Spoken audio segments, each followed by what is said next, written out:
Hello and good afternoon, Xbox Nation. Welcome to this week's new episode of the Xbox Factor podcast. I'm one of your hosts, Mr. BoomStick XL. Folks, we have some breaking news. We have some big news if you are an Xbox Play Anywhere supporter like I am.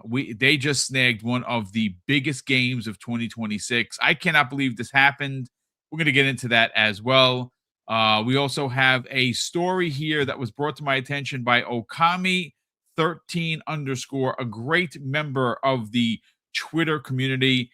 And it is concerning a new Bloomberg interview with one of my favorite studios in gaming, Obsidian Entertainment. Folks, we got some news here that is a shocking, disappointing, but I don't think there's anything to worry about. We'll get into my thoughts. And there are a couple of other topics that I had written earlier before we got here. And of course, all this breaking news at the last minute, I had to change everything up. But hey, Jamie, what's going on, brother? Welcome back. I know you're still a bit under the weather, but we have a lot to get into.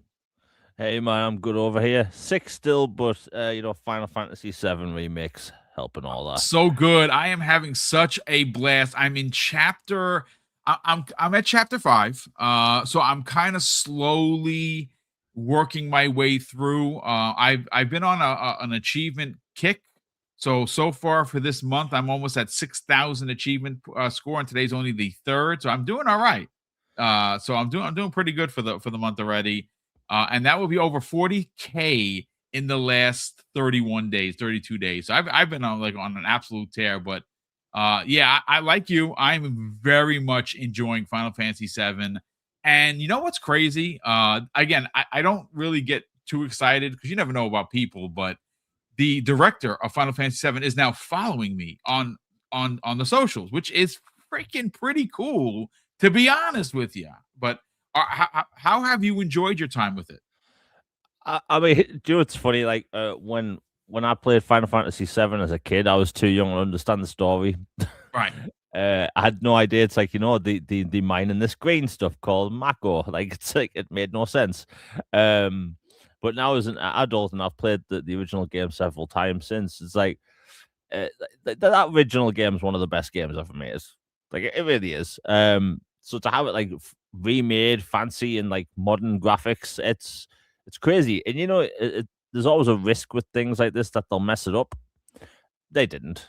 Like I'm on chapter 9, started chapter 9 last night. It's so good. You make these little choices and dialogues throughout several chapters, and they make like small changes to what happened in the future. It's like little nods to what you just decided. But man, it's just so good. Combat, graphics, soundtrack. The soundtrack alone, nostalgic as hell. you know, I think Final Fantasy VII does have the best Final Fantasy soundtrack. It's just great, switching back between the characters and stuff. I mean, maybe I'm glazing it too much, but I can't really pick fault with it at all. It has a lot of quality of life improvements. Yeah. The fact that you can save anywhere, which I really like. I was struggling with one boss, and I was like, I don't know what to do. Like it's really annoying me, and I just had to stagger them. It didn't really occur to us, but it's such a good game. And by the way, I know this wasn't a topic, but I want to mention it anyway. When the game came out, you had the usual detractors looking to find it on the Xbox store, and as like I followed how the Xbox store works. It's like games tend to not show up within the first couple of days, and people are saying, "Oh, it's number 1 on Switch and it's number 50 on Xbox." And it's like, and I was shaking my head. It's like you have these weirdos spending their spare time looking on the Xbox store 2 days after release, when the Xbox store doesn't even display games properly after they've been put on the store. And then what do you know? After a couple of days, I think 4 days, it was at number 11 in the UK. I think it was number 11 in the US as well. Then it jumped to It was actually 9. number 9. It was originally number 9, and then it went even higher and showed up at the number 5 spot, most paid for game. Yeah, it got to number 6 in the UK, and there you go. And you have to think, like, you have FIFA that's on sale, and I'm calling it FIFA. I refuse to call it EA Sports FC 15 or whatever it's called. I agree. you have FIFA that's on sale. Madden, for some reason, does okay in the UK now, for some reason. Red Dead Redemption and Arc Raiders. So considering most of those games were on sale, it did pretty well. But yeah, like as soon as I saw the store list and like its place in the UK, because I kept checking, because I knew people would be wrong. Like it's a high quality game, it's a great game. The price is absurdly fair. And it's a lot of content there, and I knew people would gravitate towards it because it's like it's just such a good game. It doesn't matter. It doesn't matter the platform. Doesn't matter if it's Xbox, PlayStation, Nintendo, PC. If a game is good, people will genuinely gravitate towards it, right? It might take some time.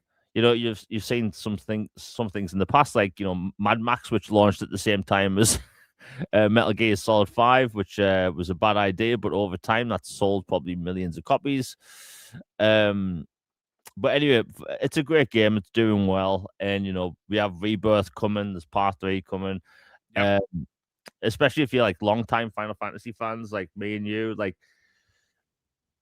it's just nice. We finally have these games over, and it's kind of funny because I post my gameplay on Twitter every single day. And even though these posts are positive, you get the weirdos, man. Yeah, with that weird energy. Replies.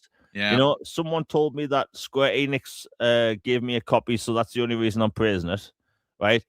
Someone said that I'm only liking Final Fantasy now because Square Enix gave me a copy. It's like, wow, nerd. I've been talking about Final Fantasy every day on Twitter for like 8 years. Probably like 15 years, right? It's a franchise I love. Like, just because some nerd on Twitter decides to get offended by something I enjoy. It's gaming. It's what happens. But either way, I'm super enjoying the game. We've got some new Game Pass releases. We're all good so far. Yeah, in the last 48, 72 hours, there has been a ridiculous amount of Xbox Game Pass. As a matter of fact, it was going to be one of the topics, and of course, I had to change everything. You had the Yakuza pirate game just drop. I know. I'm not a Yakuza guy. Like I know people will be surprised by that. They've all been there. I don't know why I just never got into it. I loved Shenmue. I should love these games. I really just think that it's a time factor. But the Yakuza, like the pirate game where you fighting in ships, kind of like Black Flag, that just like shadow drop. Boom, there you go. Merry Christmas, a Happy New Year. Can I speak about that Like a Dragon game quick? Yeah, sure. So I actually got that game for Christmas. Oh, and it's a game that you can jump into. You don't have to know anything about the story because basically the main character has amnesia, and you're basically just thrown into a completely different story with new characters, and anyone could jump into it. The ship combat, I'm not even kidding, is basically Assassin's Creed 4. Yep, that's what I've heard. Yes. Yeah, the mini games are fun, and the funny thing is, it has more Assassin's Creed 4 features than Skull and Bones. But yeah, it's a super fun game. It's like a 30-hour game if you do everything.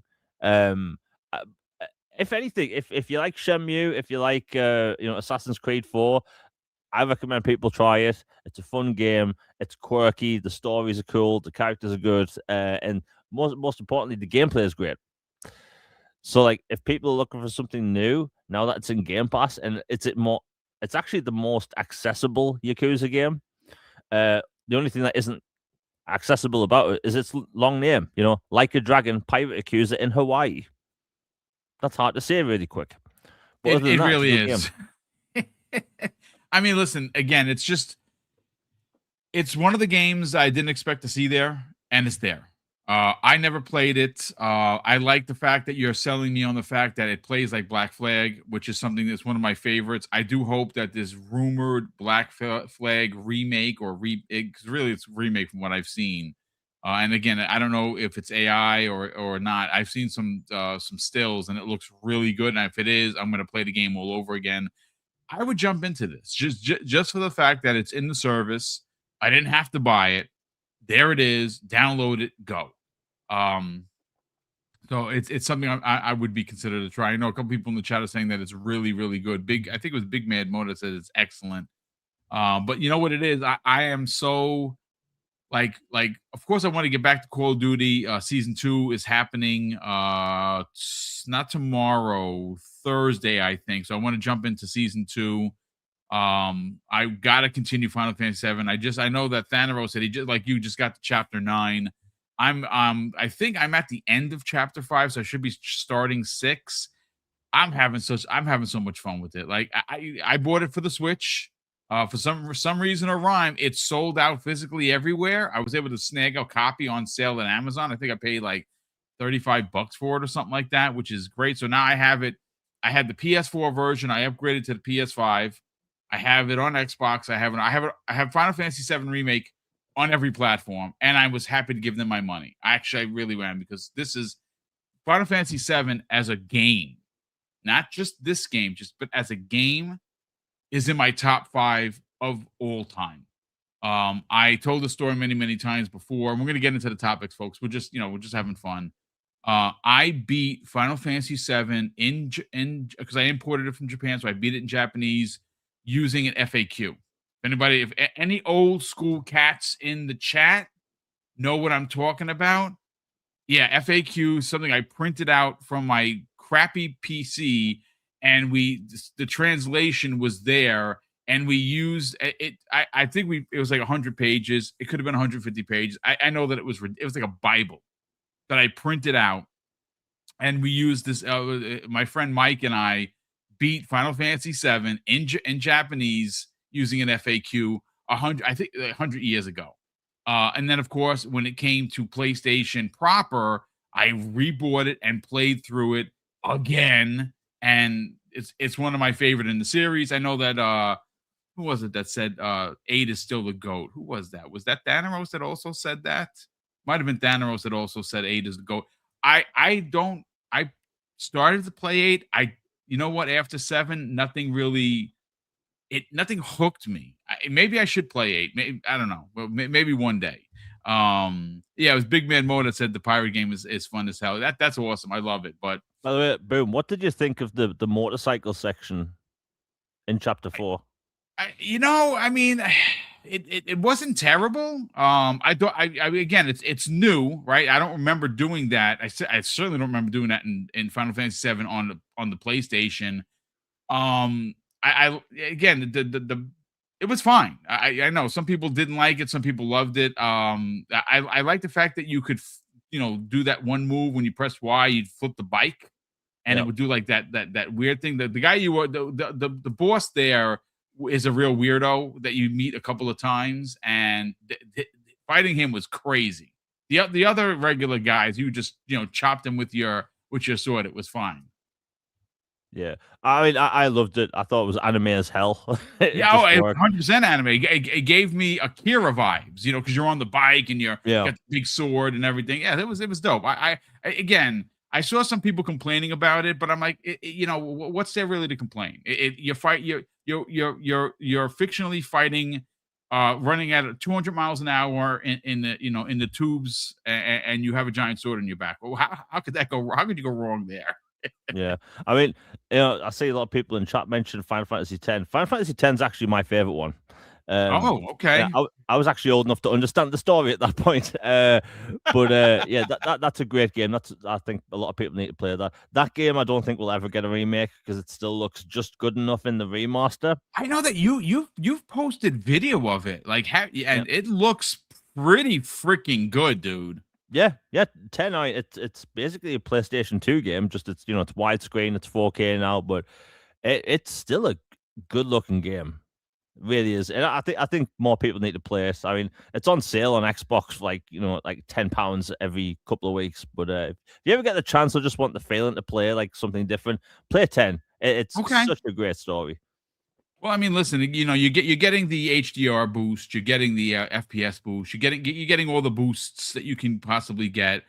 If they like money, I'd love to see a proper, like remaster of it would be great. I don't know if they're ever going to do that because Square Enix took it on the chin financially with all those deals they had with Sony that just didn't pan out. But at least now they are free from it, and everything that they're releasing is here, there, and everywhere. One of the other games that came out that dropped is Final Fantasy II, the original, the Pixel remake. One was out before. Eventually, they're going to wind up having released them all. I actually own that collection both on Xbox and on Switch. I have both. I double dip a lot, especially with Switch games and Xbox. I love gaming. But real quick, actually, before we get into topic number one, let me just catch up on some of the super chats, channel member chats here.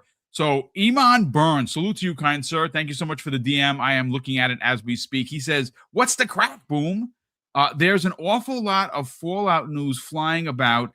Isn't there? Boom and Crimson Desert is a play anywhere, but Sony isn't doing that." Yeah, listen, that's as a matter of fact the first story we're going to get into, because it's a big deal. I have you've heard me, continue to bang the drum of play anywhere. I have a lot more to say, and we got a story here that's going to flip your wig. I think that this is one of those situations. You know what? Let me save my thoughts. Cross Faith Army, salute to you, kind sir. Thanks so much for the very generous $2 super chat. It says Crimson Desert is pre-order on PC. Can't wait. Yeah, I actually pre-ordered it already on the Series X. JMac 800. What's up, brother? JMax, nice to see you here, and thanks so much for the very generous $5 super chat. It says Freedom Crime was the best Assassin's Creed DLC to date. Play as a Adwali. Okay, yes. The Black Assassin. Happy Black History Month indeed. Happy Black History Month indeed. And of course, that's a really big deal. Obviously, if you know, maybe you don't know, my brother is African American, and obviously working with so many Black creators in my career and YouTube, this is one of those things where I tell you to seek out some of the content creators that I normally roll with. The Iron Lords, those are my brothers, and see the incredible work that they do. Dirt Griggity is another phenomenal content creator. It's actually one of my favorite podcasts to listen to twice a week, because not only do I listen to WBG, I also listen to his One Man Dark Man, which is phenomenal. Dirt, I know if you're listening, or maybe you're not listening, I'm not going to sit here and tell you that when the chat turns on you, I'm not laughing. Because it is hilarious. He's like, I'm getting bullied on my own podcast. This is BS.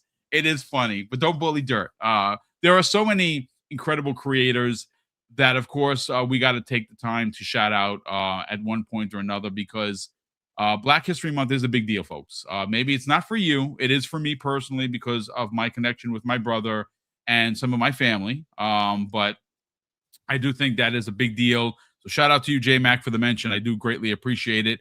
We also have another $2 super chat here from Cross Faith Army. He says, Final FF10 is the GOAT. Yeah, well, there you go, ladies and gentlemen. And you know what? I kind of shut down after I tried playing 8, and 8 was okay. After 7, it just didn't hit me the way 7 did. And my last Final Fantasy that I played that I absolutely freaking hated was 15. I bought the deluxe edition of that game, and I was like, yep, this is just not for me. I do own 16. I did buy it on sale. I have not played it. I know, Jamie, you played it. That game is long, man. It might be just too big of a game for me. I just don't have the time. But yeah, so thank you so much for that, for the additional very generous $2 super chat. We also have two $2 super chats here from It's Me, the Broke Boy. He says Crimson Desert is play anywhere indeed, and we're going to get into that momentarily. And says just go in and didn't see the other super chats. Oh well, I didn't see the other ones. I know there's 2 here. I'll go into. Sometimes we don't get them on StreamYards. I have to go into actual YouTube. I'll go there in a second, Will. But look, we've been talking for 20 minutes, and apologies, folks, if you want us to jump right into the news. I think that the opening salvo is just us having fun, kind of just talking. Jamie, we got to get into the story here. So, Jez Corden published this 39 minutes ago. I'm going to use Jez's story. It's something that I already had sent earlier to the guys. Umbra might show up. We got to see if he's up. He did work a midnight, folks. So if we don't get him here today, maybe we'll get him on Friday like we did last week. But I have a story in front of me, ladies and gentlemen, and it's a big one. And I think it's a really big deal. It has not, or at least I have not seen it percolate yet with the games community. Games media, the first one to do a story is, of course, what I have in front of me, and that is windowscentral.com, Jez Corden. And it goes on to say that Xbox Play Anywhere capabilities arrive for one of this year's most anticipated games as others leave Xbox PC in the dust. So let me just read a little bit of the story that Jez posted. And of course, I will add this literally to the show notes while we're live. So if you want to go and give it a click, go ahead and do so. It says one step forward and a few steps backwards. Microsoft's occasional wins with Xbox PC often come with caveats, highlighting the work that is still required. Now, Jez goes on to say this. I wrote recently how Xbox Play Anywhere has a AAA problem. At least the company continues to chip away at it. The past couple of weeks, users noticed that hotly anticipated open world RPG Crimson Desert grabbed the Xbox Play Anywhere tag on its deluxe edition. Many wondered if this was some kind of a mistake, but fast forward to today, and it seemingly isn't. Crimson Desert is now officially listed as an Xbox Play Anywhere title for Xbox Cloud, PC, and Xbox Series X and S on its store page. Crimson Desert is an upcoming adventure game from Pearl Abyss, known for the Black Desert Morporg series. The game seems vast in scope, with aerial flight mechanics, siege weapons, Witcher-like melee and magic battles, on top of a fantasy-soaked medieval plot. The game launches on March 19th, 2026, and Crimson Desert's recent preview video really got the gaming community talking. So, Jamie, look, I want to kind of just focus on this particular game. This is one of the biggest releases happening this year. You've talked about it. I haven't really made mention of it. It's a game that I was interested in for sure. It's a game that I pre-ordered like many people in this chat. I'm not sorry that I did, but you've heard me say this before. As a consumer, and I always like to be, transparent and clear, my pension that I have is fantastic. But like many things in this world currently financially for a lot of people, both in this chat and people that will listen to this on the back end, we don't have limited bank accounts. We don't have money trees in our backyards, and we certainly don't have pockets.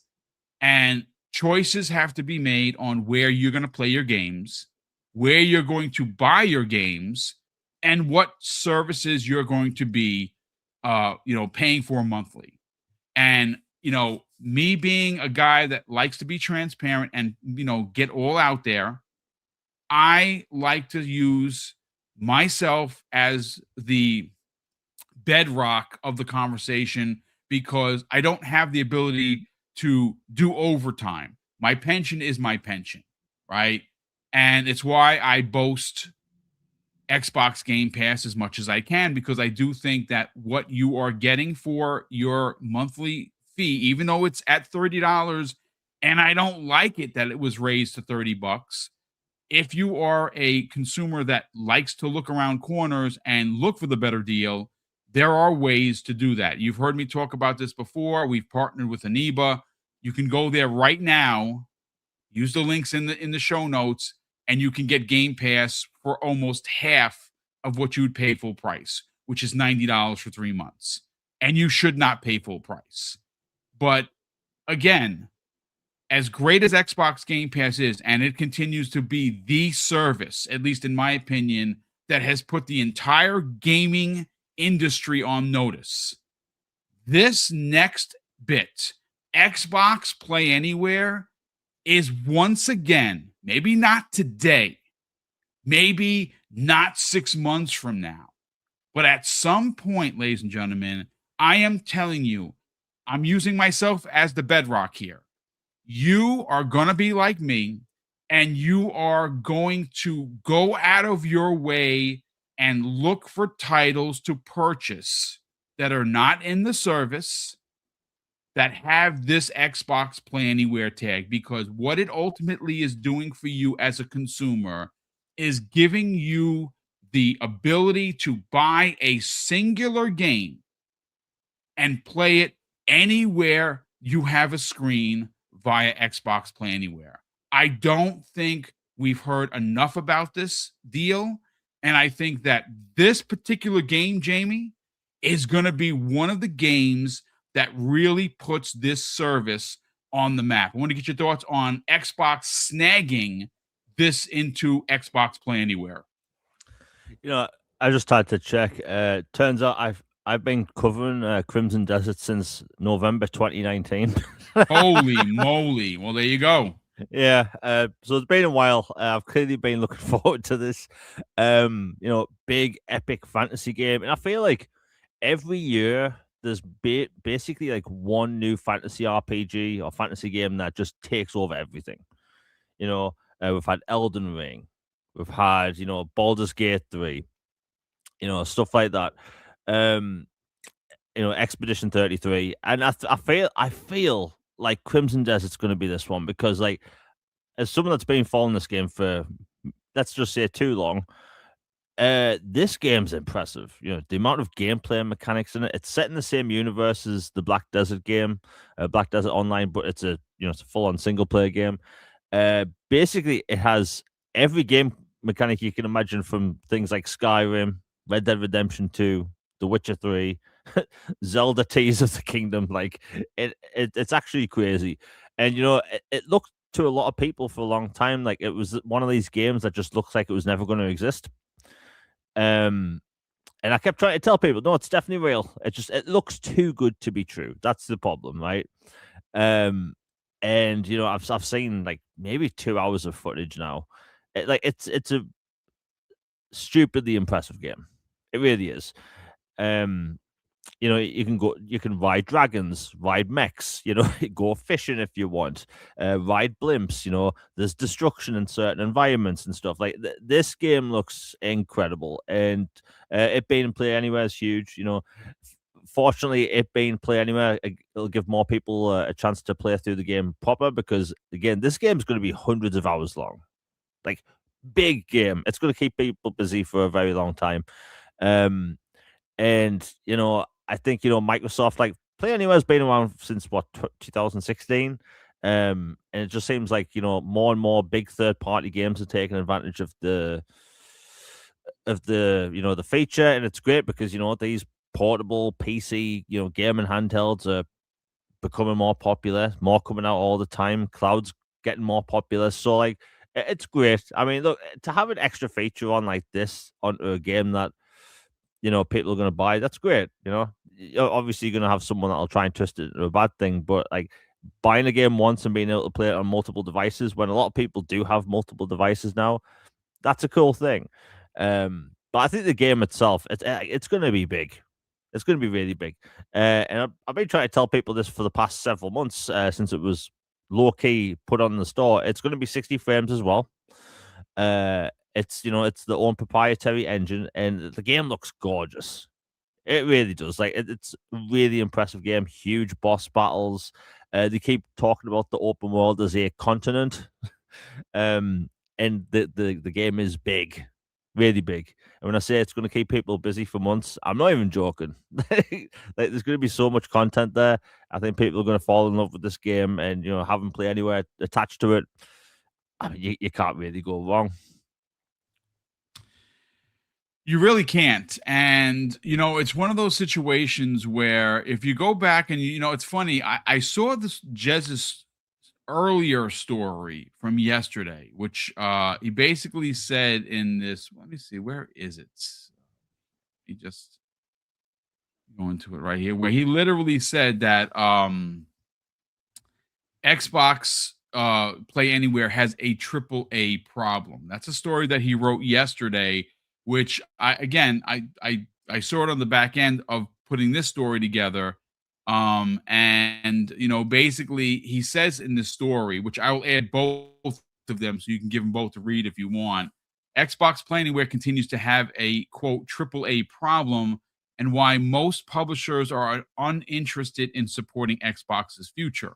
And of course, now, he writes this story yesterday. He posts it on windowscentral.com. And today we get the breaking news where Crimson Desert, one of the most anticipated, biggest AAA games of 2026, at least in my opinion, and Jamie, I think you would agree, is has already had now that it's a part of the program.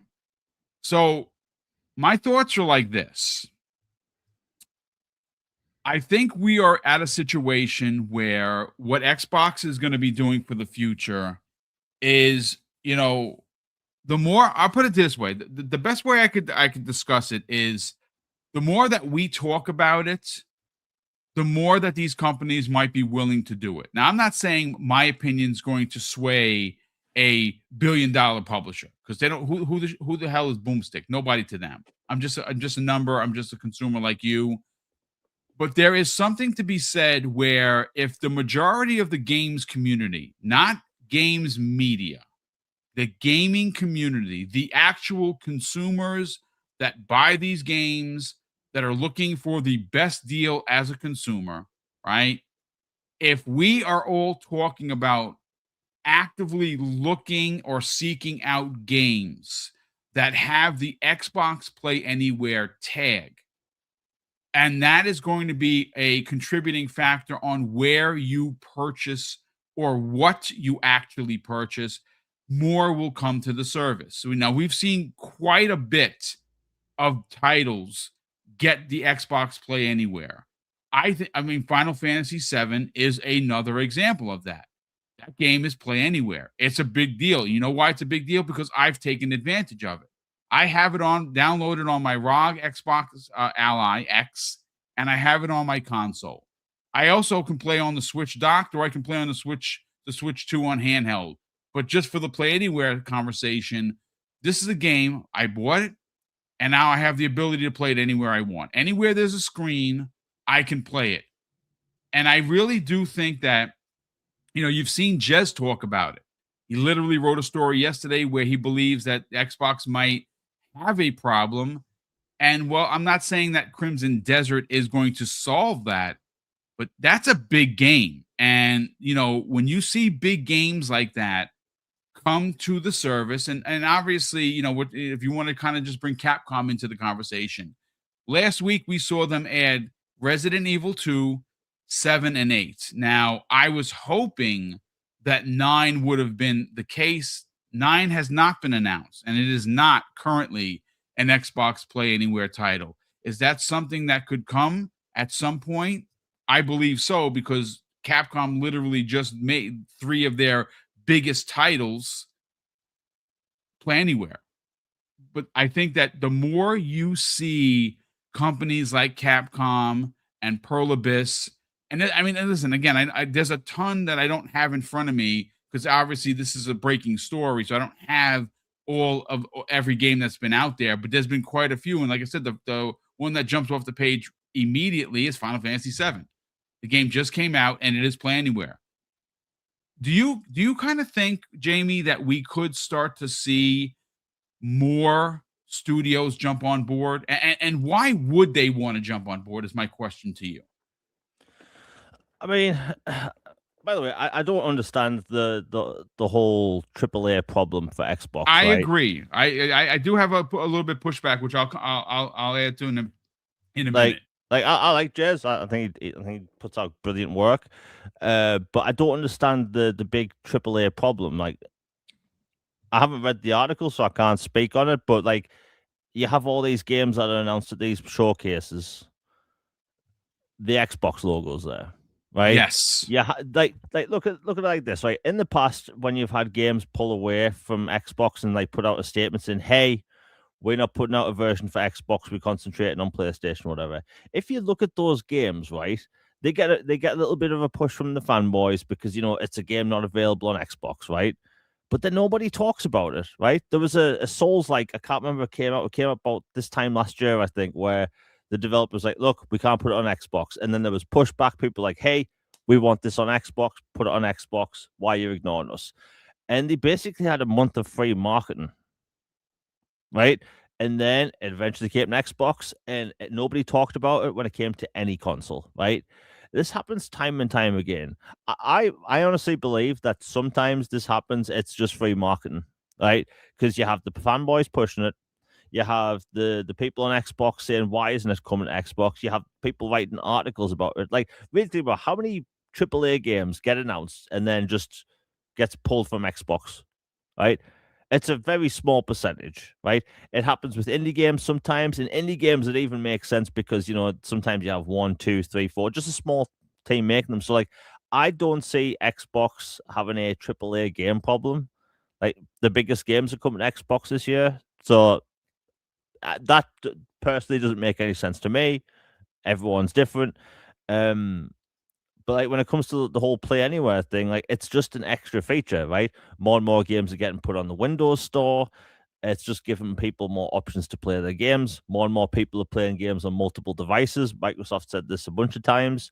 So like rather than like having you pay for a game more than once, you get to buy it once and then have it on everything.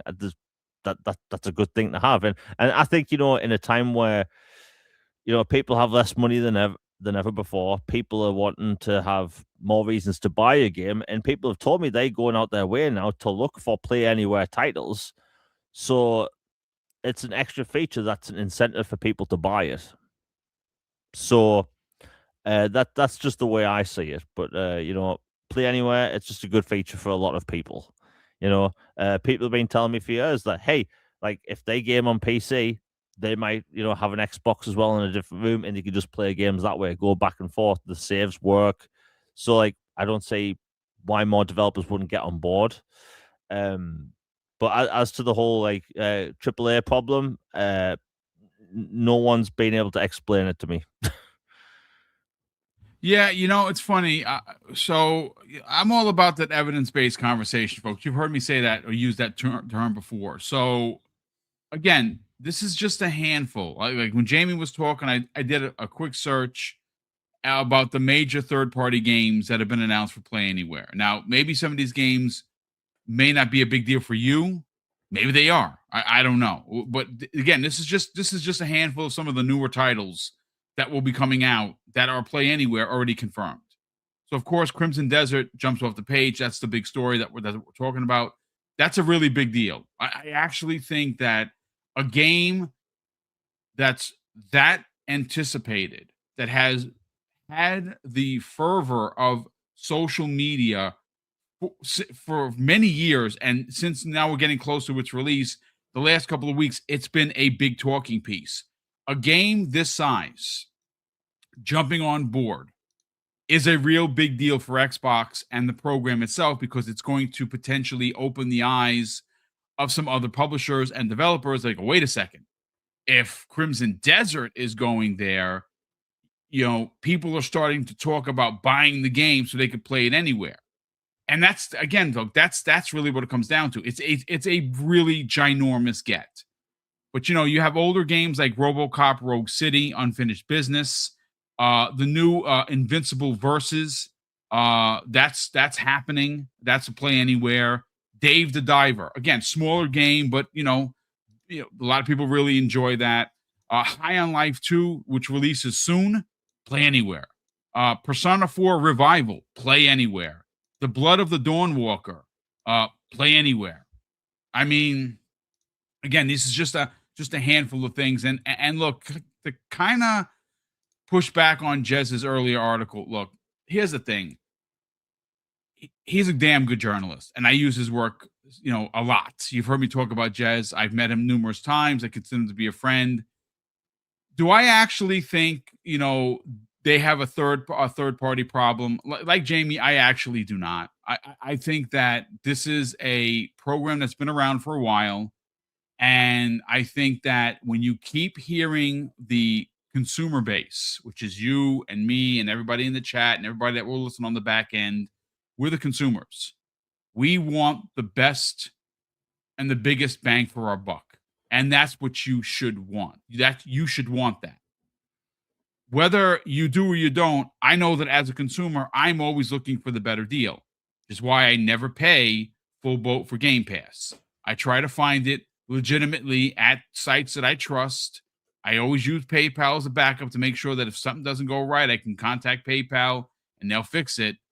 But I'm not going to spend $30 a month. Now, if I have to, sure, but I'm not going to have to because I have a year literally sitting in my sock drawer just waiting to be used. And every time I find a 3-month card for cheap price, I pick it up and I throw it in the sock drawer. And you should be doing the same thing. But Xbox Play Anywhere is a big deal.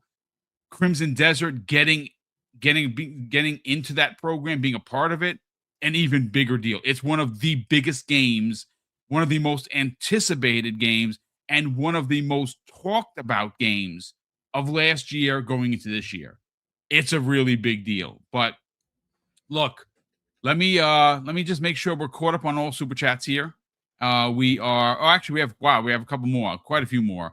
So Sith Lord drops a very generous $2 super chat and says, Jamie paid by Square to take FF. Boom investigates. I know people are just so ridiculous. Nobody wants to see anybody happy, which is very sad. It's a very sad thing. You should want to see people, content creators get games. Again, for instance, I got the what did I wind up getting from Square Enix? I think it was Octopath Traveler 1. They asked me where I wanted it. I got it for the Switch. I own it for the Switch. I own it for the Xbox as well. I buy a lot of Square games. I didn't get Final Fantasy 7. I didn't get 16. I bought those. You did. You got 16 and 7, and that's because you talk about the company in a positive way, and they wanted to reward you by that by giving you the game. That's freaking awesome. You should want to see your favorite content creator be acknowledged by these big billion-dollar corporations that they occasionally give us a game or two. You're not selling out when you're excited about a game. Some people, yeah, I guess maybe, but certainly not me and certainly not Jamie. J-Mac drops a very generous additional $5 super chat. J-Mac says, I remember Crimson Desert was showcased with another game called Plan 8. I'm glad at least one of those spectacular looking games exist. Hashtag Gray Beards. Indeed. And we have Mac22 in the chat. Mac, great to see you here. And thanks so much for the very generous $5 super chat. Mac goes on to say, elusive. This is a non-problem in search of a solution. That the gaming media for some reason wants it to be a problem. I'm glad that you said that. Look, I don't want to derail us because we have a small topic that's going to be a big deal if what I think is going to happen, and I'm going to take my victory lap. I'm going to get to it in a second. And of course, I want to talk about Obsidian again. It's a big deal. This interview sheds some light on some really, really big things. But I think Mac's onto something here. It's interesting. And again, this is a bit of a side piece or a side tangent. And I'm sure Jamie's going to want to jump in. We got plenty of time. See, what annoys the shit out of me with games media is exactly what Mac22 just said. Clip this. Okay? The problem is Nintendo could walk to their own drum and do what they do, and no one questions it. Never. But I think the bigger outlier here, Mac and chat, is PlayStation. PlayStation, what are they doing this year? Does anybody actually know what PlayStation is doing in 2026 outside of Wolverine and the other shooter. They don't have much happening, right? And again, I'm excited for Wolverine. You heard me talk about it. It's one of my most anticipated games of the year. I can't freaking wait. I love Insomniac games, and I'm a big Logan fan. So yes, sign me up, right? The shooter, the what the hell's the name of the shooter that's coming out? Oh my god, what is the name of it? It's gonna sell a million copies. It's gonna come out. It's gonna get reviewed, I guess. Okay, like the original. This is technically a direct sequel. Fine, right? But what else are they doing? Is there a roadmap? Have they lowered the prices of their console? Have they given you a roadmap to what they're doing with their next console outside of the rumor from an analyst that it's not coming till 2030? So when you see, like Xbox doing its thing, right? Like Xbox Game Pass this year is on a level that I don't think I've seen since the program since its inception in 2017, Jamie.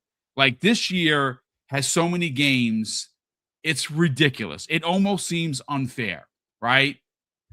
And again, this is not an attack or a dig on Jez. I mean, he wrote an article about this, this hypothetical AAA problem, which I don't think that there is. Do I wish every game that came out was part of the program? Sure, but that's not the case. But we do have a lot of big games. I like the list I just read to you that are coming to Xbox Play Anywhere. And I do think you're going to see other corporations, other publishers, other developers follow suit, because gamers, consumers that are going to buy these games, like me, are going to actively go out and look for these games and potentially buy these games that maybe they would have passed on, because I'll be able to play on my TV, on my ROG, on my series consoles. It's going to move the needle for me. It's going to move the needle for a bunch of people. Jamie, you want to add anything to this? Because I do think what Mac is saying here is the games media, not Jez Corden, okay, not Jez as, hey, let's pile on the rabbit. No. This is games media as a whole. That they try to insinuate a problem when there's actually not a problem, and they do that because it's Xbox. That's my thought. What's yours, Jamie? And what I'm about to say has nothing to do with Jess's article, because I haven't read it, so I can't speak on it. And mainstream game media in general, like the IGNs, the GameSpots, the Eurogamers, like those are the ones I have a problem with. I'll give an example, right? Every so often on the Xbox dashboard, there'll be an ad when you turn on your Xbox. Mm-hmm. It'll be like for Game Pass, or just some the Outer Worlds, or if a new game's out or whatever. And you'll have these people say this is disgraceful. How dare they have a live ad when you turn on your console? It's like, one, all you have to do is press B. That's it. And two, we didn't see the same reaction when people start turning on the PlayStation 4s and they were told to buy PlayStation 5. You know what? That's very interesting. That's a story that I did read, and no one reported about that. Yeah, that's a really great point. And you know what? Explain to the chat, because maybe some people don't even have any idea what you're talking about. So for people that are still on PlayStation 4, there were recently, as soon as they would turn on the console, they would have the splash screen saying, "Hey, now it's time to get a PlayStation 5. These games are, more games or newer games are only available on that console." Blah blah blah. By the way, I don't actually have a problem with either of these two things. Me either. No. Right? If Xbox wants to have a splash screen for a game, cool. If PlayStation wants to say, "Hey, we have another console," cool. I don't have a problem with that. That's their service. That's their games. That's their consoles. Have at it, right? But the fact that the media only covered one of them, come on. Makes you wonder. Yeah. If one ad is bad, then they're all bad, right? Again, to me, I don't care. I don't think it's an issue. But the fact that these companies didn't cover it, a bit weird. People are saying it's the end of Xbox, but we actually have a roadmap for Xbox. Yeah. Right? Wouldn't if you're on PlayStation, right? If you prefer PlayStation, you like their games, right? You like their third person, cinematic, over the shoulder action adventure games. the games they kind of put out. Wouldn't you like to know what their roadmap is? I would. Wouldn't like when Microsoft's been at a point in the past, and all these companies have, Nintendo has, Xbox has, like at any point in history when they've had a bit of a lull and basically we don't know what's coming out. We see these articles come out saying, "Oh, it's going to be it's the end of the console, it's the end of whatever because we don't know what's coming. There's no roadmap." The second PlayStation doesn't have a roadmap. Nobody talks about it. Nope. It's whisper quiet. And again, all of these companies go through times like this. It's not a problem, but we only see certain things covered, and it makes me. It blows my mind that people and you have these big media outlets say it's the end of Xbox and stuff. It's like the Wii U sold 13 million consoles in its entire lifetime, right? And people weren't saying, "Oh, it's the end of Nintendo." The end of Nintendo. Yeah. There's never going to be another console. There doesn't need to be another console. Like I'm seeing people that work for Bloomberg, all these like crappy companies, come out of the woodwork and say Xbox should not have another console. Right? Yes. Yep. These same nerds were going out of their way and crying daily, tissues in hand, because they thought Microsoft was going to have a monopoly because of the Activision deal. But the second they want Microsoft out the picture, they don't say, like, if Microsoft got out a console, which they aren't, but if Microsoft got out the console game, I don't think people realize how bad that would be, right? You'd have game prices that could shoot up to any price because most games that don't launch on the Switch would be only on PlayStation if you wanted a console that had to play those games. Like, you'd have no other option. And it would be like the worst thing for the industry, but people are okay with it. People are okay with monopolies. Like, come on, right? It's mind blowing, right? We see this one sidedness. Xbox is held to a higher standard, right? For roadmaps, we need to know about Xbox, PlayStation. It's okay. Ads are only okay on PlayStation. We won't even cover them if they're on PlayStation, right? Yeah. And bear in mind, I just said I think ads are okay. That's how that's what these companies do. It's their consoles. Have at it, right? Let's talk about AI, right? Microsoft mentions AI in a bunch of different things. It's the worst thing ever. It came out recently that there might be a PlayStation thing in the future where you can call for help and that the AI, help you. There's going to be AI content, AI podcasts by PlayStation characters. Perfectly fine. Perfectly fine. And it's just like it's so blatantly obvious. And the people that say that it's not a thing, they are blissfully ignorant. Yes. And look, do you know the best time what it was to be a gamer? It was the 7th generation, right? Because you had Microsoft, you had Sony, you had Nintendo. They were all at a point where all their consoles were selling super well, right? Yep. 80 million, 90 million, 100 million, all three companies, right? And what were they all trying to do? Trying to compete to their best to get everyone's money. So you had Sony that came out in the PS3 era. They had, quote unquote, no games. People weren't buying their console because it was really expensive, especially in the UK. It was an overpriced Blu-ray player. But do you know what Sony did? They looked at Microsoft. They saw that, look, they came out with a cheaper console. They have this ecosystem. They have this multiplayer party system, marketplace, all this stuff. So Sony did what they had to do that generation. They came out with a bunch of interesting first-party games. They lowered the price of their console over time, and in time, their console went up in sales. Right? Microsoft were putting out great games. They came to the de facto place to play Call of Duty. Their consoles were selling millions. The Nintendo Wii, everyone's grandmother and their dog owned a Wii, right? For Wii Sports. But the console sold really well, right? So in that generation, you had all three companies competing to their best because it was all about becoming number one, right? It wasn't who was the most dominant.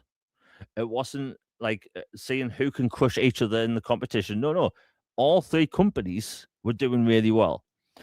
And now you have Nintendo's at number one. They've been at number one for a long time. PlayStation's at number 2, Xbox is at number 3. But because Xbox is at number 3, they should leave, right? Bear in mind, when PlayStation it was number 3, people weren't asking them to leave. When Nintendo was at number 3, people weren't asking them to leave, right? We see this back and forth online. You see the fanboys in chat, right? They get super defensive if you say anything negative or critique PlayStation in any single way, right? Bear in mind, this entire time I've been talking, I haven't said anything bad about PlayStation. All 3 companies have their mishaps, right? Yeah. You know, the things that people don't like about them. And that's perfectly fine. This happens, right? You know, like Xbox has a timed exclusive game. It's the worst thing in the world. People do investigative journalism into saying when this game comes to different platforms. When PlayStation has an exclusive game, zip, quiet. People praise this. We've seen this. I'm not going to mention names, but we've seen people in the media say, like, you know, Final Fantasy being exclusive to PlayStation was genius, yet Tomb Raider exclusive to Xbox was the worst thing in the world. Right? Yep. You know, somehow Palpatine has returned. That's how bad it was treated when, you know, Tomb Raider was exclusive to Xbox, right? For 1 year, right? It's sickening, and it's one of the reasons why I don't really talk about it much on social media and on my YouTube channel. So I like to try and push past it, but like you told me to say my piece on it. I've said it. The truth is, there's too much forced, and I keep using the term forced negativity. Like, there's so much to like about Xbox at the minute. Yeah, them jacking up the prices, never a good move. Not for the service, not for the games, not for the console. Prices going up in general is never good, right? But what have they got going on at the minute? They have a roadmap. Last year, they had a huge list of games that came out. Really good games. They're coming out with brand new IP. They're coming out with sequels. They're actually remastering games, right? We're getting sequels. This year, we're going to have Fable, Forza, Gears, Halo, all in the same year, right? So they have some good things going for them. Game Pass January was great. Game Pass February starting off really great. So, like, at the minute, if you're an Xbox guy, what exactly have you got to worry about? What exactly is the bad thing people should worry about? Is it because Microsoft hasn't told us for the 15,000th week in a row that they have a next gen console coming? Like, no, it's actually really good right now. It's just you have, and by the way, it is January where ad revenue is at its lowest, so you're going to see the most clickbait. So that's why you're going to see Xbox is dead and all that stuff every 5 seconds, right? But it is what it is.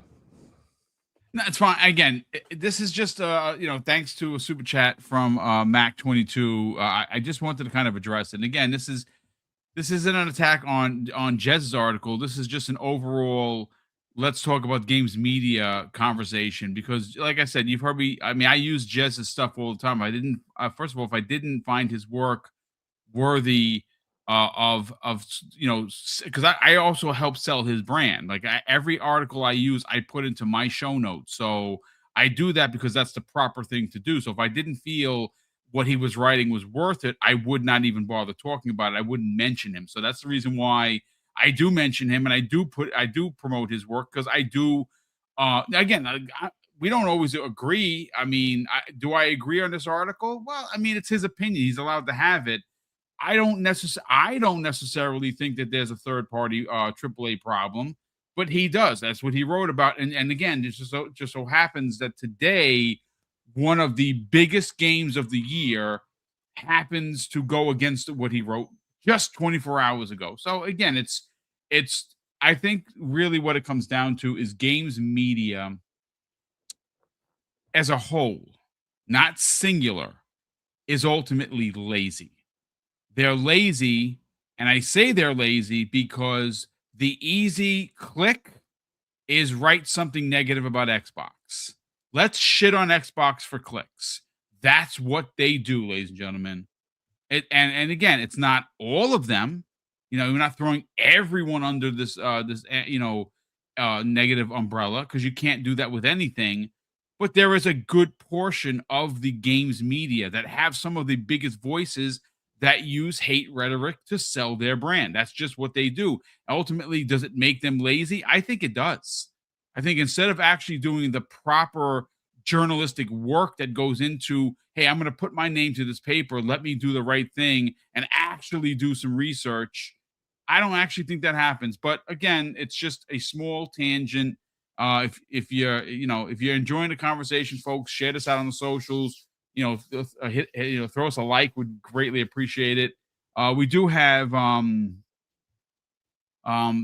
two more super chats. So Mac adds an additional one, says, boom, 100%. The hypocrisy is glaring. Yeah, it absolutely is, Mac. It's a thing. And I don't really think you have to be on the ground floor of podcasting to see it for yourself. I think that all you have to do is just read the room, see the narrative. There's a narrative here, folks. And I've said it before and I'll say it again. I necessarily don't think there is literally anything Xbox could do to win over the media. I just don't. Like they're putting their biggest titles like Halo and potentially Gears and Fable day and date on PlayStation, but for some of the journalists it's not enough. Like for instance, I saw, and again, no names, people writing articles complaining about the fact that Forza Horizon 6 wasn't day and date. How dare they? One particular journalist, and again, no names, their article was titled Forza Horizon 6 biggest problem is it's not day and date on PlayStation's 5. Like, what? That's what you're going with? Oh, okay. I guess I got a lot of clicks, right? But you know what? That's here nor there. Gamer by Choice drops a very generous $10 super chat. It says, boom, when you are a preferred popular platform, they do not need a roadmap. Media and narrative will support them. Xbox realized this and now focusing on content and storefronts. Why fight narratives? Yeah, I mean, you're absolutely right. Look, they are doing everything in their power to sell their brand here, there, and everywhere. And even though OGs like me don't actually like it and would have never signed off on it, that's the reality of business for Xbox in 2026 and moving forward. It's just what they're going to do. Look, just keep feeding me Game Pass, keep putting in games, keep giving us first party monsters, and you're never going to hear a complaint out of me. Continue to make consoles. We know that they are. And, let's get a reveal hopefully this year of the Elite 3. I'm not asking for a lot. But, Jamie, I have a story in front of me that's very interesting. Now, if you've been following this channel, you know that I am a huge fan of Obsidian Entertainment. My game of the year for 2025 was Avowed. Now, that went back and forth between The Outer Worlds 2, which I played through twice, and Avowed, which I played through once and have been waiting patiently for the new game plus, which is happening. I will play through that game again, and I actually can't freaking wait. I'm actually going to play it like it's like it's a new release. I cannot wait to play through Avowed again. There wasn't pretty much anything I did not like about the game other than the fact that it did not have a new game plus from inception. That we had to wait for it. So I cannot wait to get back into that world because I never played Pillars of Eternity. It wasn't a game for me. So I was new to the world and I loved every second that I was in that world. Well, there's a new interview by Bloomberg, and they interviewed Obsidian Entertainment. Now, again, this comes to us. I don't have the interview in front of me. I'm using Okami13_'s work. We'll link this in the show notes. He has a awesome. He has the article linked, which of course is great. But I don't pay for Bloomberg, so I might not be able to read everything. So I'm going to use Okami's bullet points here, and we're gonna discuss it because ultimately, there's some really big nuggets here. So before I bring Jamie in and get his thoughts on this, I want to read for the chat exactly what Okami put down and what exactly was in this Bloomberg interview, which again, I'll link both, not only Okami's work, but the article as well. So if you pay for Bloomberg, you might be able to read the whole thing.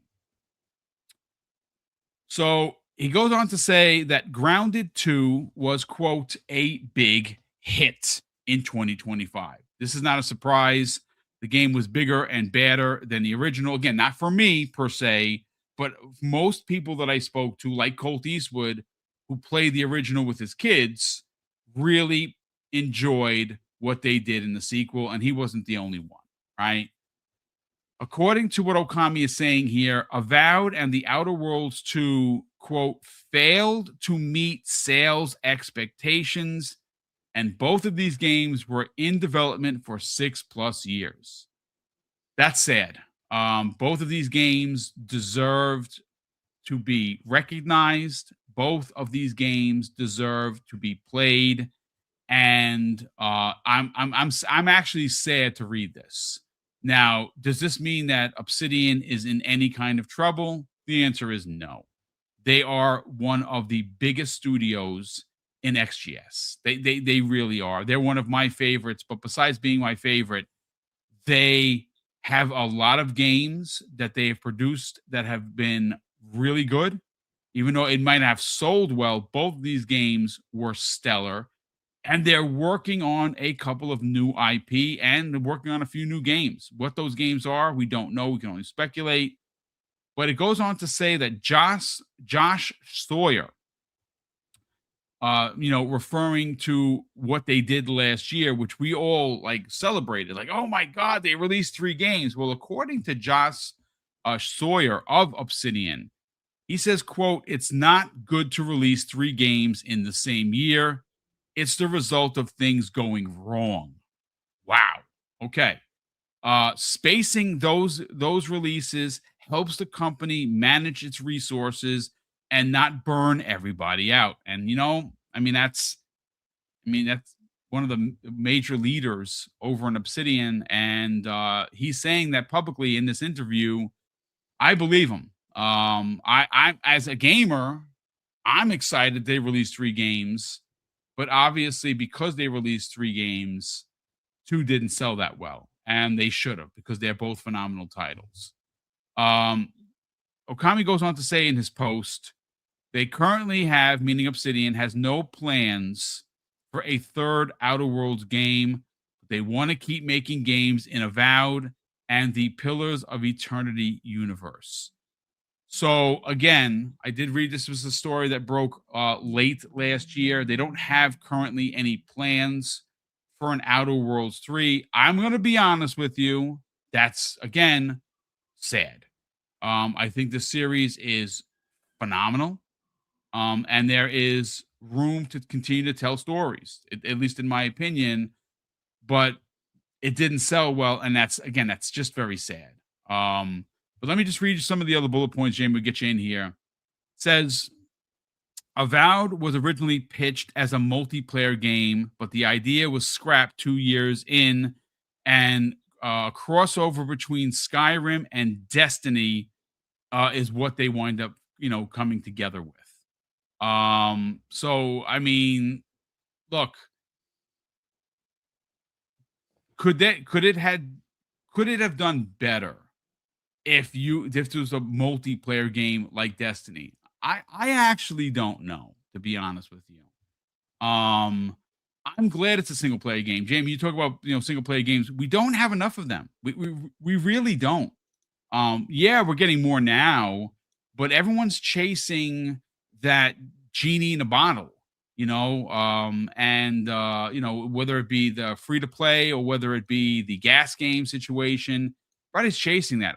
I have enough multiplayer for me personally. I want more single player, and I'm glad Avowed is a single player, and I hope they continue to keep it as such. Goes on to say Microsoft has enacted a 30% profit target for many Xbox studios, which has led to them putting games on PlayStation.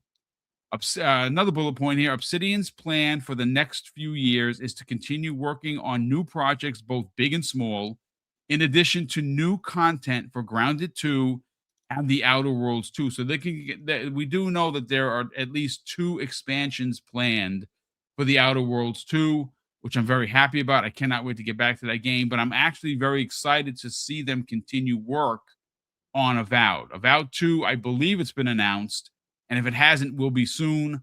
I'm very happy about that. As for work on the Pillars of Eternity, if it's like the originals, it's a game I'm probably not going to play, Jamie, but that's fine. Not every game is for every gamer. I want to get your thoughts on this. Do you have any concerns for this studio? Because I actually don't. I think that they delivered on all three games. Yes, two of them didn't sell. One was a multiplat in The Outer Worlds 2. Avowed is releasing on PlayStation 5. Maybe it will sell as good. Hopefully it sells good there. I don't know if it will, but what are your thoughts on this new interview by Bloomberg? You know, we kind of knew a while back that Avowed was originally planned as a multiplayer game, but because Microsoft bought Obsidian, they were able to like eventually do a single player game, which is great. Like honestly, every time I hear about the Avowed being a multiplayer Destiny style game, I want to walk in front of a train because I'm sick and tired of we have to have a live service this, live service that. Like, come on, right? We need more single player games, right? You have your Destinies, you have your Divisions, you have your Call of Duties, your Halos, your Battlefields, whatever. If I hear a developer say one more time, you know what we've got? We've got an online game with a 10-year plan. I want to bawl my eyes out with an ice cream scoop because every single time it doesn't work. We have so many online games. Like, no, like every time we have an RPG developer make a live service game, it tends to not do well. Right? Hint, hint, BioWare. So like the online thing, I always thought that was a bit stupid. Like Pillars of Eternity universe, like what would really excite the fans? Oh yeah, a multiplayer game. Like that never made any sense. Now as to the 3 games coming out in 1 year thing, for gamers, that was awesome. Right? From a consumer I standard agree. point of view, it was a great year, right? Avowed, I thought was really good. I enjoyed it a lot. And we've talked about it a lot, and I'm glad that we're going to see more Avowed in the future. The Outer Worlds 2 is a bit weird because the Outer Worlds 1 was really successful, and 2 is definitely a better game. Definitely way better game. But I think it's because the end of last year was very busy. And honestly, I think the marketing for 2 was next to non-existent. I didn't see any marketing in the UK for the Outer Worlds 2. And even the first Yeah. one, I saw some, but when they were published by Private Division, but like I never see Outer Worlds 2 marketing. So that didn't help. And I think to me specifically, it's a bit of a depressing thing that if they are moving away from the Outer Worlds, that means we're going to have more fantasy stuff. And it's like, a bit of a tangent. I'm going to whine for a second because I like to whine about this stuff on Twitter and on my channel as well. Can we stop getting fantasy games every 5 seconds, right? As a sci-fi fan, as a Mass Effect fan, shocker to no one, I have to swim through a sea of sludge every day of fantasy looking for sci-fi stuff, right? We get one sci-fi RPG for every 5,000 fantasy games, right? I'm sick and tired of this. The Outer Worlds 2 was a fun game. Honestly, I think maybe the quirky nature of the Outer Worlds 2 maybe didn't sit well with people. I liked it personally, but like the fact that these companies, not just Obsidian, just in general, the everything has to be a fantasy game. Everything. That annoys me so much, right? Where's the sci-fi RPGs? Obsidian can do sci-fi. They can do it really well. We need more of it, right? Putting the Yep. Outer Worlds 3 to the side, I think is a bad move if that is the case, because they have such a unique world there. They have so much world building they could do. They like they did with the second one. Have a new game set in different star systems, right? New enemies, new factions, right? New corporations. They can do that. Look, I'm looking forward to an Avowed 2. Or whatever they do with Pillars of Eternity, I'm sure it'll be good because like Pillars of Eternity is a very let's say a niche RPG, right? Yes. Like Baldur's Gate 3 proved that you can have a CRPG and be big, right? Like that game's combat is based around dice rolls, Yeah. you know, and people enjoy that game. So like there is definitely a market for those types of games, and I'm sure millions would play it at Pillars of Eternity 3. But Pillars of Eternity to be big in 2026 and beyond, like they have to have Baldur's Gate 3 quality. And that's going to take years to make. And Avowed 2, I'm sure like Avowed 2 they'll learn from like all the mishaps with the first game. And I love the first game, but like I think the shift from the Outer Worlds and sci-fi is a huge, colossal sized mistake. And I am being biased, because I do prefer sci-fi. But what I got from the interview, it's like, yeah, clearly putting out 3 games in 1 year was heavy on Obsidian. To us, like gamers, it was like, oh yeah, cool. 3 new games in 1 year, 2 RPGs and a survival game. Cool times, right? Yeah. But I think, if they're just going to put out maybe less games, less frequent basis, that's fine. Obsidian are basically Microsoft's best studio outside of Playground Games. In fact, I don't even like compete. I don't even like putting each studio against each other because they have so many good studios now. But I think Obsidian, they're so talented. They just need to be able to make what they want to make with a marketing budget, because I think marketing is a big problem with Microsoft when it comes to their games. Like some games don't seem to get a lot of advertising. Like, and I'm saying this as someone in the UK where the video game market in the UK is a bit of a mess. Like I don't know if you've seen Logan, not Logan, Boom. Like the physical game market's dead now, Yeah. right? I did The see last that. of our game stores are closing down. Yep. So physical media in the UK, unless you order online, dead. But like video game market in the UK is next to non-existent now, unless you're FIFA, Call of Duty, or a GTA game, right? You don't see anything, and I think that's a bit of a shame. But my biggest takeaway was the Outer Worlds thing. Like them not doing an Outer Worlds thing, Outer Worlds 3, I think is a colossal mistake. Yeah, I listen. That's just me. I absolutely agree with you. I really, really, really enjoyed too. So to me, again, I hate to keep reiterating. It's just sad that they now look. What the article doesn't say about the Outer Worlds 3, Jamie, is that they're pumping the brakes on it because 2 didn't do well. That's not exactly what they're saying. They're just not scheduling it just right now because they are working on several titles. What those new titles are, you had the original creator of Fallout 1 and 2 come to join the studio. He's working on something that he says that it's not New Vegas 2, but it could be something Fallout related. I think it is. That's just my take on it. They're going to continue on the DLC for the Outer Worlds 2, which they have 2 planned. They're going to continue with Avowed 2. I don't necessarily. I know that originally there wasn't any DLC planned for Avowed 1, which again, I don't know so much about that. That's something they should have actually been planning for. But it's funny. I have some quotes here that make me not worried about the studio's existence. Like it's not going to be cut, and you can see, studio. They're like Amy Hood has come to their door and is closing the door and put the chain around the door. That's not going to happen with Obsidian. I don't even think that would even happen with something like the Keeper developer and Double Fine. Double Fine is an art house studio. You've heard me say that before. They're going to make art house games.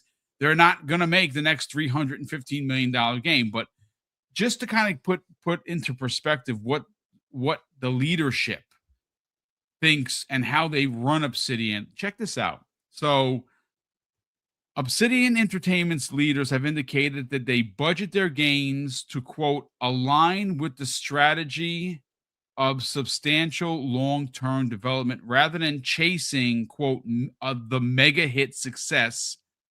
And this is what it goes on to say. Here are some key details from Obsidian's budgeting and development philosophy, and they include this. They have what they consider a mild success strategy. Company leaders, including Vice President of Operations Marcus Morgan, stated that they aimed for each project to be a quote mild success rather than relying on every game to be a massive blockbuster. They have what they considered controlled growth. The studio intends to avoid aggressive growth, massive team expansions, or chasing unsubstantial, high profit, high risk $200 million budgets.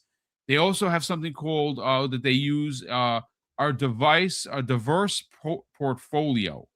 Obsidian works on projects of varying sizes, both big and small, and spaces out releases. Now, that wasn't the case last year, but we did hear that, as recently as the year before, where Matt Booty was like, listen, we have so many games. When they're done, we got to put them out.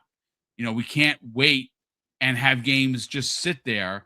And I think that what you saw, what happened last year, is 3 games came out and 2 didn't sell that well. Why didn't they sell well? Well, it certainly wasn't the quality, Jamie. The quality is there in spades for both Avowed and the Outer Worlds 2. I just think that last year was a lot of games, and those are 2 really big RPGs. Even though they were kind of bookended, there was still a lot to play. I don't know what else you can do. And they go on to say if they have something that they really do try to strive on, and that's efficient development.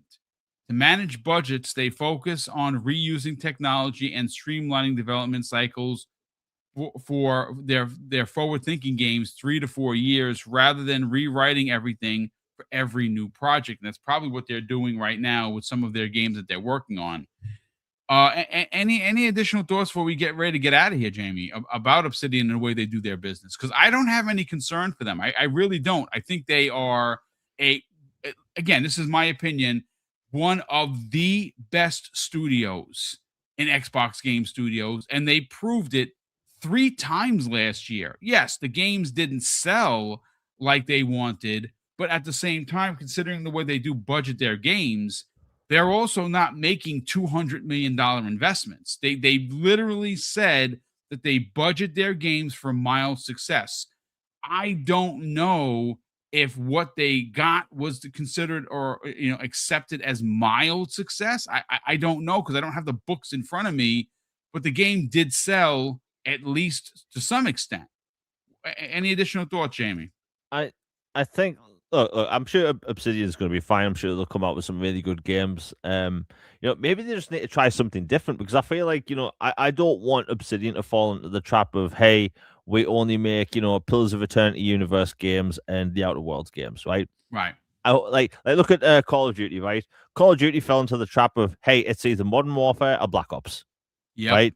I like Black Ops, I like Modern Warfare, but I can't stand that's all we're going to get from now to the end of eternity. Right? Yeah, you're right. Yeah, you're wrong. And even Activision, they've seen like, yeah, hey, doing back-to-back Black Ops, not the best thing. I would actually like to see Obsidian just try some weird games again. Like, look, Alpha Protocol. Oh, right? Yes, absolutely, dude. Third-person espionage kind of Mass Effect style RPG, right? Very ambitious at the time. It had development hell. People followed it at the time. But like, very ambitious game. Like, I would like them to see maybe a more serious game like that, because look, Outer Worlds, quirky. Avowed, quirky, right? I would like to see them maybe do something more on the serious side. Even though Pillars of Eternity is serious, I think we could look at Avowed and think, okay, it was slightly quirkier, but I would like to see them try something maybe more serious, something different. Maybe something more third-person centric, such as a spy game, right? Yeah. Hell, at one point in time, they were going to make a third-person Aliens RPG. Yep. Under Sega, but that went through development hell. There's footage online that people can watch, but I just want to see them like come out with something different, right? Don't get me wrong. If they announce the Outer Worlds 3 in 2 years, 3 years from now, I'll be happy, right? If they announce Avowed 2, I'll be happy. But I just want to see new kinds of experiences from these developers, because they are a great RPG developer. Like, hell, didn't they make South Park: The Stick of Truth? They did, yes. Right? They clearly can make a wide variety of RPGs. I just want to see something different, maybe something more, again, serious. But hey, it's Obsidian. I'm sure they're going to be all right.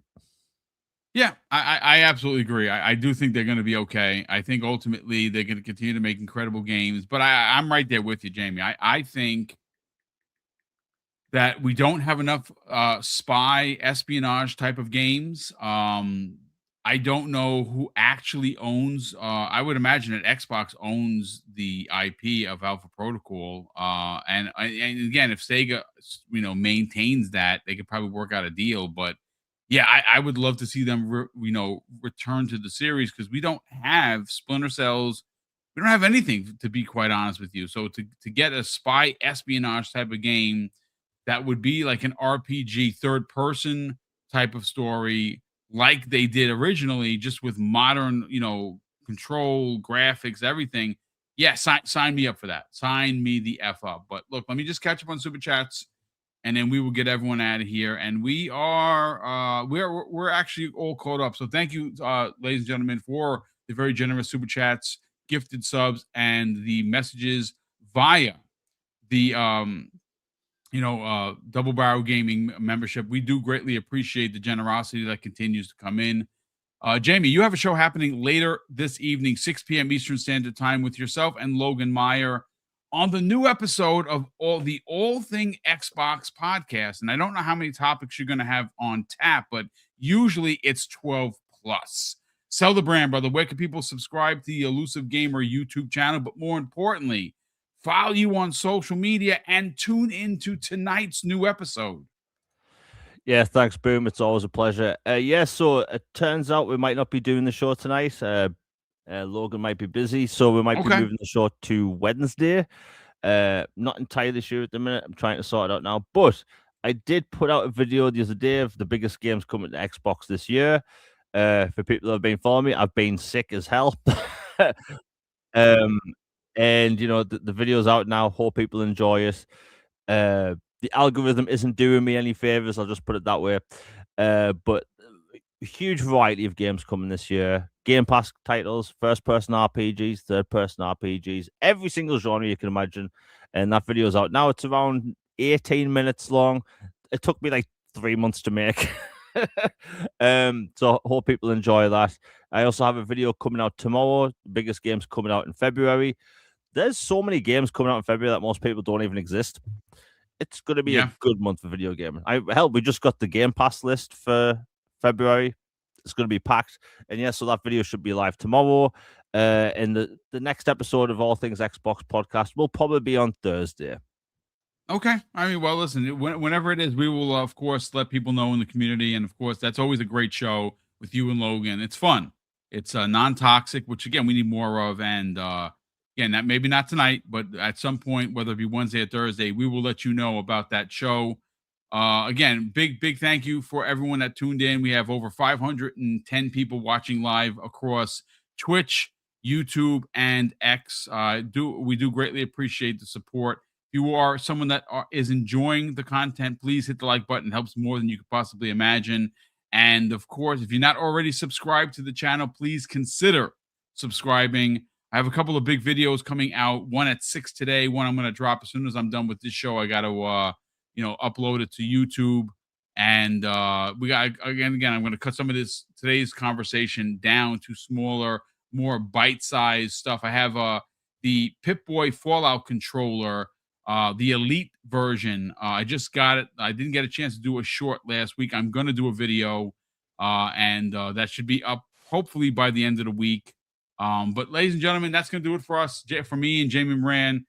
Thank you so much for tuning into today's show. And of course, I'm going to close out the show with something that's incredibly important to me, folks. Hopefully one day will be important to you. And that's something that my dad taught us when we were kids. And he'd say, Craig, treat others how you want to be treated. And also, it doesn't cost anything to be nice. You live by those rules, son. I can guarantee you're going to have an awesome day. So take care, everyone, and we'll see you next week on the newest episode of the Xbox Factor podcast.